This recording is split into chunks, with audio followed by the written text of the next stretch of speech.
Oke. Assalamualaikum warahmatullahi wabarakatuh. Waalaikumsalam. Waalaikumsalam warahmatullahi wabarakatuh. Bagaimana kabar Bapak dan Ibu? Baik, alhamdulillah. Alhamdulillah, mudah-mudahan kita semuanya hari ini diberikan kesehatan, sehat walafiat sehingga bisa beraktivitas dengan sebaik-baiknya. Baik Bapak dan Ibu, pelatihan kali ini kita akan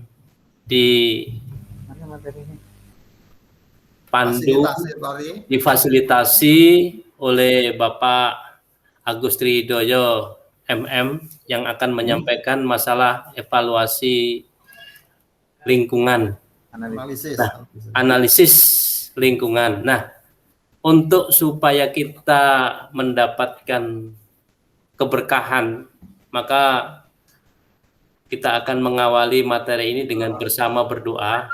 Kami mohon ini kepada Pak Sabran dalam pertemuan kali ini untuk memimpin doa. Mari silakan Pak Sabran. Baik Pak Jenul, selaku protokol, terima kasih. Bismillahirrahmanirrahim. Assalamualaikum warahmatullahi wabarakatuh. Waalaikumsalam warahmatullahi wabarakatuh. Mari kita berdoa dan agama dan keyakinan kita masing-masing. Bagi yang beragama Muslim, diawali membaca surat Al-Fatihah.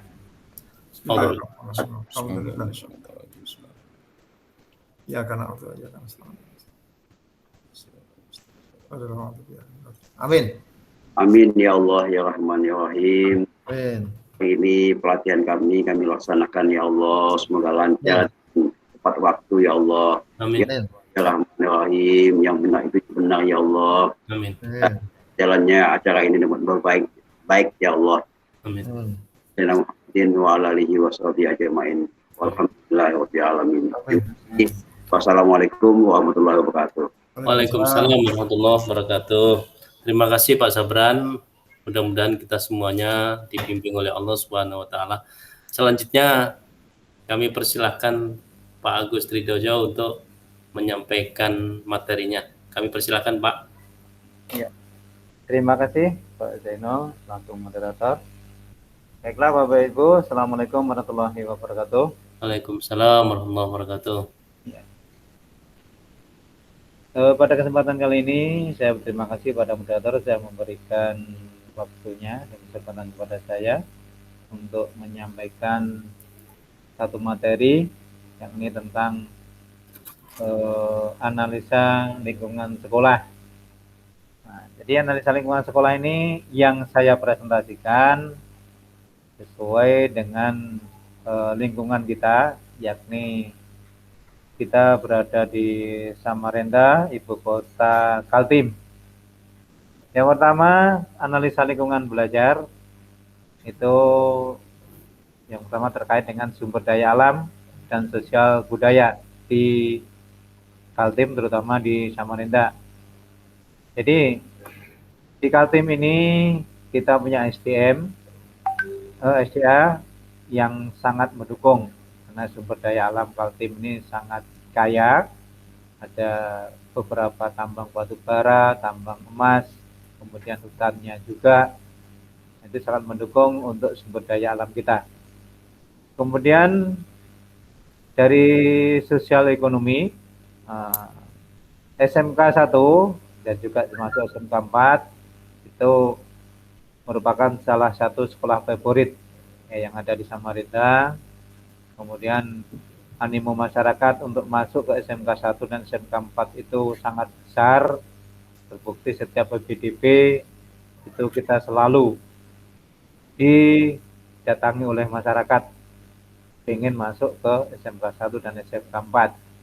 Kemudian dari segi ekonominya ya rata-rata memang masih menengah ke bawah, yang namanya SMK itu sampai saat ini orang tua itu yang pengen menyekolahkan ke SMK rata-rata ekonominya menengah karena keinginan mereka itu begitu lulus SMK itu bisa langsung bekerja, bukan untuk kuliah.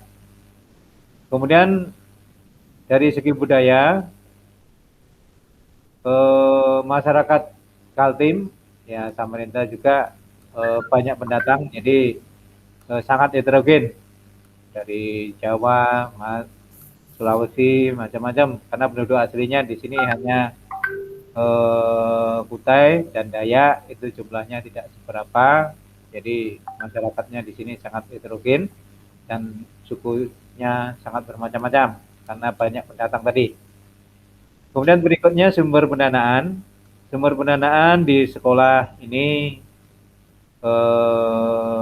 di Kaltim kita mendapat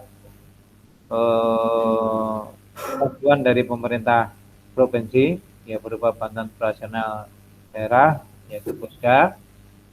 Kemudian ada juga dari pemerintah pusat yang melalui Busnasnya. Kemudian yang partisipasi masyarakat atau mandiri ini kita tidak bisa pastikan untuk bantuan ini kecuali pada saat kita punya program khusus, seandainya seperti kami melanjutkan pembangunan masjid, ya kita tawarkan kepada siswa baru, orang tuanya yang ingin menyumbang, apakah berupa semen atau dana, ya kita terima. Tapi untuk rutin sesuai dengan aturan memang kita tidak berani, memang tidak dibolehkan dari masyarakat untuk partisipasinya. Berikutnya sistem dan kebijakan daerah. Ya, ini terkait dengan kebijakan pemerintah provinsi. Ya, RPJMD-nya Provinsi Kalimantan Timur tahun 2018-2023 ini terkait dengan masa jabatan Bapak Gubernur kita, yaitu mulai tahun 2018 sampai 2023 dengan misinya berdaulat dalam pembangunan sumber daya manusia yang berakhlak mulia dan berdaya saing, terutama perempuan, pemuda, dan penyandang disabilitas. Nah, jadi penekanannya di misi dari RPJMD di situ, intinya pemerintah provinsi sangat mendukung untuk pengembangan sumber daya manusia, terutama untuk pendidikan. Ya, terbukti dengan bantuan Pusda, juga bantuan-bantuan pemerintah provinsi ke sekolah-sekolah. Kemudian pengembangan kompetensi dan manfaatan teknologi infrastruktur wilayah yang mendukung nilai tambah ekonomi. Itu sudah disampaikan bahwa sekolah ini infrastruktur sudah dibantu oleh pihak pemerintah provinsi yang melalui bantuan-bantuan APBD, apakah itu berupa kalau bahasa kemarin itu programnya itu pokir itu yang 200 juta itu kayak SMK 1, SMK 4 itu juga menerima bantuan untuk rehab beberapa ruangan kami. Nah, terus kemudian yang kemitraan di sekolah kami, ya kami terkait dengan sekolah kejuruan, apalagi kita sekolah program keunggulan, syaratnya harus kerjasama dengan DUDI. Jadi minimal 2 harus kita adakan kerjasama dengan DUDI. Kemudian di SMK 1 kita sudah kerjasama dengan beberapa DUDI ya yang sudah MOU itu sementara ini Mutual Committee.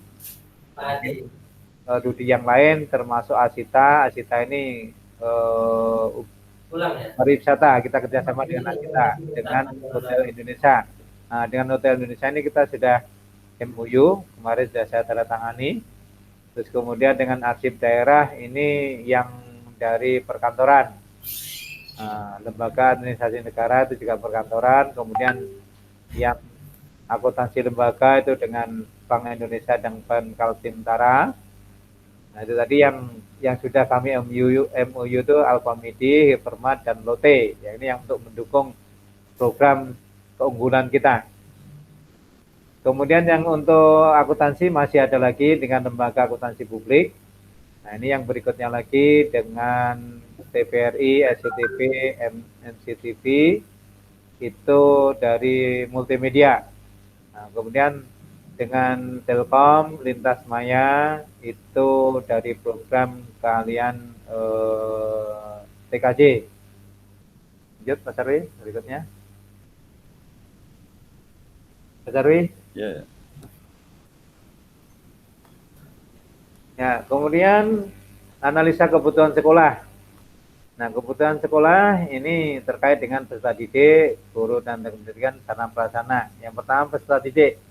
Nah, tadi sudah saya sampaikan SMK 1 merupakan salah satu sekolah favorit di Samarinda. Jadi setiap tahun kita selalu menerima pendaftar hampir 1.000 pendaftarnya. Cuma karena daya tampung kita ini terbatas, jadi kita hanya bisa menerima 432 siswa. Kemudian kelulusan sesuai dengan yang masuk. Jadi siswa kami 432 rata-rata setiap tahun itu ya begitu naik ke kelas 12 itu paling ada yang tidak naik atau mungkin ada yang pindah segala. Itu rata-rata yang lulus itu ya hampir 100% dari jumlah peserta didik yang ada. Kemudian yang kedua, guru dan tenaga kependidikan. Ya, guru kami ada sejumlah 67 yang dengan latar pendidikan ada yang S1 dan S2 dan hampir 100% untuk yang PNS itu sudah mempunyai sertifikat pendidik semua, jadi tenaga pendidik. Kemudian tenaga pendidikan kami atau di TU kami ini sudah cukup banyak karena kita hampir setiap tahun itu dapat tambahan dari Dinas Pendidikan itu setiap ada perpanjangan kontrak ya SMK 1 ini selalu langganan untuk dititipi tenaga di berlebihan ibaratnya tenaga kami ini untuk di TU-nya. Kemudian yang ketiga sarana prasarana ya kami sangat mendukung dengan jumlah kelas itu ruang belajar kami 36 ruang belajar karena jumlah siswa itu juga 36 rombel, juga didukung dengan lab untuk pembelajaran prakteknya dan kemarin ya baru kita terima COE. Dipercepat Pak Agus karena waktunya penyampaian tinggal 2 menit. Ya, oke itu sarana sudah cukup. Kemudian untuk yang visi misi kami menjadi pusat pendidikan dan pelatihan yang unggul bertaraf internasional, ahli, terampil, berjiwa entrepreneur dan bertakwa. Nah, jadi entrepreneur terkait dengan COE yang akan kami kembangkan karena bidang pemasaran. Nah, jadi kita akan kuatkan untuk entrepreneurnya. Kemudian misinya satu, menyelenggara pendidikan dan pelatihan dengan kurikulum yang bertaraf internasional. Intinya kurikulum ini sudah kita sesuaikan, selaraskan dengan Dudi.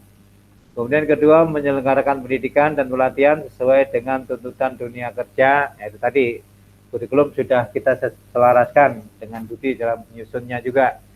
Yang ketiga, menyelenggarakan pendidikan dan pelatihan yang mengapresiasikan pengembangan lingkungan dan intak.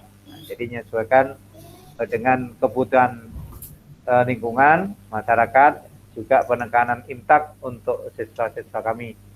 Demikian yang bisa saya sampaikan. Ya, terima kasih. Saya kembalikan kepada Bapak Moderator. Assalamualaikum warahmatullahi wabarakatuh. Waalaikumsalam warahmatullahi wabarakatuh. Terima kasih Pak Agus telah menyampaikan materinya tentang analisis lingkungan sekolah. Kami persilakan kepada Bapak-bapak dan Ibu yang lainnya untuk bisa berkolaborasi, bisa bersifat memberi masukan atau bertanya dan lain sebagainya. Kami persilakan. Ya, terima kasih atas kesempatannya yang diberikan. Saya hanya ingin memberikan masukan saja di sini mungkin di poin guru dan tenaga kependidikan ya. Di situ dituliskan pendidikan guru S1 dan S2, tenaga pendidikan cukup. Alangkah baiknya mungkin bisa dituliskan kuantitasnya sekalian. Jadi mungkin di jumlahnya berapa, yang S1 berapa, yang S2 berapa, sedangkan tenaga kependidikan juga begitu. Dari tingkat pendidikannya misalkan SLTA berapa, S1 berapa, S2 berapa, dan seterusnya. Mungkin itu saja yang bisa saya sampaikan. Terima kasih. Assalamualaikum warahmatullahi wabarakatuh. Ya, itu masukan dari Pak Sarwi, Pak Agus. Barangkali mau ditanggapi Pak Agus, dipersilakan. Terima kasih Pak Sarwi sudah memberikan masukan. Ini di kita ini sama-sama satu atap. Jadi mungkin nanti Pak Salahuddin, kita hubungi Pak Salahuddin untuk jumlah pastinya yang S1 berapa, S2 berapa, kemudian termasuk yang dari kependidikan itu yang apa? Yang SMA berapa, nanti akan kita lengkapi. Ya, terima kasih Pak Sarwi dan Pak Zeno.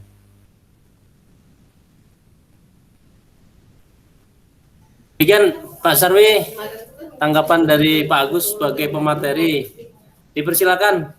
Barangkali dari yang lain, Pak Sabran, Pak Arso, atau mungkin saya moderator sekaligus sebagai peserta nih Pak Agus. Oh siap, sebentar Pak Zeno, saya masih ada tamu nih. Oke, Boleh bertanya ya. siap. Silakan Pak Zeno. Iya. Tadi ada sumber penerimaan, ada Bosda, Bosnas, dan sumber dari orang tua. Nah, yang kami ingin tanyakan yang dari orang tua ini kriterianya bagaimana ini supaya paling tidak, karena ada sekolah-sekolah yang kemudian malah takut-takut ini yang kemitraan ini yang dari orang tua ini. Nah, barangkali tipsnya atau apa bagaimana supaya kami bisa mendapat tercerahkan. Makasih bagus. Ya, terima kasih Pak Zeno untuk pertanyaannya. Jadi gini Pak Zeno, untuk sumbangan orang tua, memang kita ini tidak punya program khusus atau apa ya, matok untuk orang tua harus menyumbang sekian. Nah, cuma selama saya memimpin di SMK 1 ini, saya melanjutkan program saya. Artinya teknik yang saya lakukan di SMK 19 dulu, itu kalau ada siswa masuk, ya intinya karena kita bantu siswa itu menjadi siswa kita, ya kita juga minta bantu balik. Intinya sama-sama kita saling membantu. Sama juga kalau siswa baru, ya siswa baru itu kan ada yang tidak daftar ulang, terus kemudian juga intinya juga banyak yang pengen masuk ke SMK 1. Nah, makanya dengan sistem saya, kita saling membantu. Nah, jadi ya saya punya program, seandainya tahun kemarin itu program saya itu menyelesaikan program Pak Arso untuk pengecoran lapangan. Nah, kemarin ada beberapa orang tua siswa yang sudah kita bantu, dan mereka juga mau membantu. Ya, contohnya membantu semen. Jadi ada yang bantu sampai 70 masak, ada yang membantu 50 sak, dan ada juga memberikan atau menitipkan uangnya kepada kami. Ya, karena orang tua tidak mau repot, nitip uang sekian, Pak saya nitip uang aja, tolong sekolah yang belanjakan. Nah, sama juga yang tahun ini juga begitu. Nah, program saya ingin melanjutkan program Pak Arso masalah pembangunan masjid yang belum selesai. Ya tahun ini juga ada beberapa orang tua atau siswa yang kita bantu. Ya kita ya sama maunya kita bantu, mereka juga bantu kita. Jadi tidak ada program khusus. Sekolah ada sumbangan untuk orang tua wajib sekian, tidak ada. Ya gitu kita cuma insidental aja Pak Zeno. Jadi insidental terkait dengan PPDB, terkait dengan program kita, ya kita bantu jika orang tua, harapan kita juga mau membantu. Ya itu aja Pak Zeno. Makasih banyak Pak Agus atas informasinya. Selanjutnya mungkin sekali lagi karena ini sebagai moderator, barangkali ada yang mau disampaikan dari Bapak Ibu yang lainnya. Kalau tidak ada, berarti kita akhiri pertemuan pada kesempatan kali ini. Terima kasih banyak Pak Agus atas penyampaian materinya, dan selanjutnya ini mohon Pak Sabran.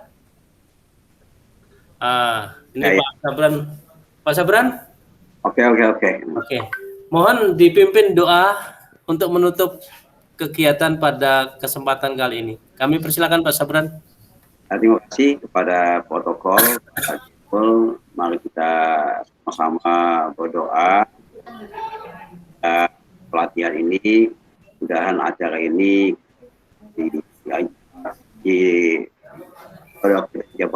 taala. Tapi kita sesuai dengan agama dan keyakinan kita masing-masing. Bagi agama Islam kita tutup dengan Al-Fatihah.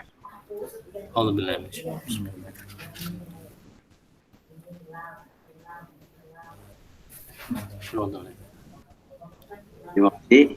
Wassalamualaikum warahmatullahi wabarakatuh. Waalaikumsalam warahmatullahi wabarakatuh. Terima kasih Pak Sabran telah memimpin doa pada pertemuan ini. Maka mari kita akhiri pertemuan ini yang setelah disampaikan oleh Pak Agus tadi tentang analisis lingkungan sekolah.